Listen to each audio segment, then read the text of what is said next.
Hi நண்பர்களே, இது சனா சேவை மையம் யூடியூப் சேனல். நம்ம சேனலில் இன்றைக்கி என்ன செய்தி பார்க்க போகிறோம்னா, மத்திய அரசினுடைய பிரதமர் வித்யாலட்சுமி திட்டம். இந்த திட்டத்தின்படி தான் தற்போது பார்க்க போகிறோம்.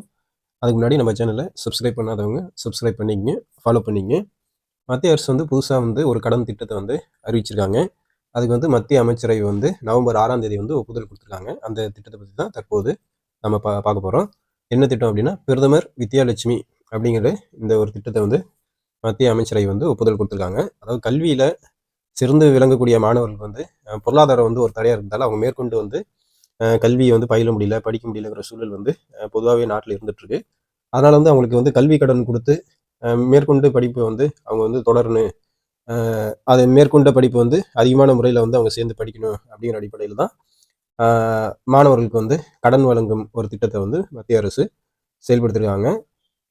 பணம் ஒரு தடையாக இருக்கக்கூடாது அப்படிங்கிற நோக்கத்துக்காக இந்த திட்டத்தின் குறிக்கோளாக இருப்பதாக மத்திய அரசு சொல்லியிருக்கு.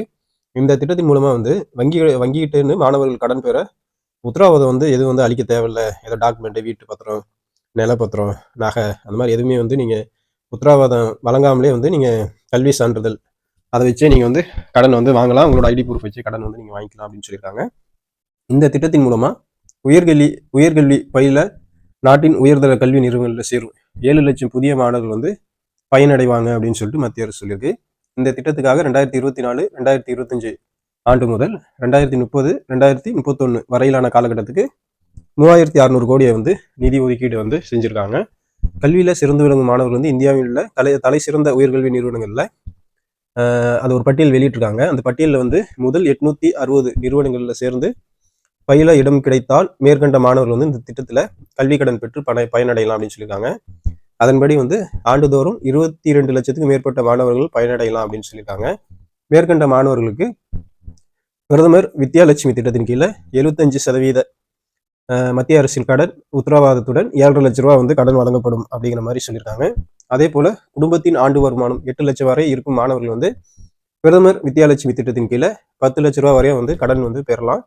இதுக்கு 3% வட்டி சலுகையும் மத்திய அரசு அறிவிச்சிருக்காங்க. அதே வேளையில் இந்த மாணவர்கள் கல்விக்காக அளிக்கப்படும் உதவித்தொகை உள்ளிட்ட அரசின் பிற சலுகைகளை பெற முடியாது அப்படின்னு சொல்லியிருக்காங்க. அதாவது லோன் இதில் வாங்கிருக்கீங்க, கல்வி கடன் வாங்கிருக்கீங்க அப்படின்னா அரசு வழங்கக்கூடிய ஏனைய ஸ்காலர்ஷிப் நீங்கள் பெற முடியாது அப்படின்னு சொல்லியிருக்காங்க. பிரதமர் வித்யாலட்சுமி திட்டத்தின் கீழே மாணவர்கள் எளிமையான முறையில் கல்வி கடன் பெற நீங்கள் ஆன்லைன்லேயே விண்ணப்பிக்கலாம். முழுக்க வெளிப்படையான முறையில் கல்வி கடன் தொகை பெறும் நடைமுறை ஆன்லைன்லேயே ஒரு வெப்சைட் ஓப்பன் பண்ணியிருக்காங்க. பிரத்யேகமாக டிஜிட்டல் முறையில் கடன் பெறும் வசதி இந்த வெப்சைட்லேயே இருக்குது. இந்த வெப்சைட் பேர் என்னன்னா PM வித்யாலட்சுமி கூகுளில் நீங்கள் சர்ச் பண்ணாவே ஃபர்ஸ்ட் இந்த வெப்சைட் தான் வரும். இந்த வெப்சைட்டில் உங்களோட டீட்டெயில்ஸ், நீங்கள் கல்வி டீட்டெயில்ஸ், உங்களோட அட்ரஸ் டீட்டெயில்ஸ், என்ன படிக்கிறீங்க, எவ்வளோ அமௌண்ட் தேவைப்படுதுங்கிற மாதிரி நீங்கள் ஃபில் பண்ணி அப்ளை பண்ணிங்கன்னா உங்களுக்கான கல்வி கடன் மத்திய அரசு உங்களுக்கு வழங்குது.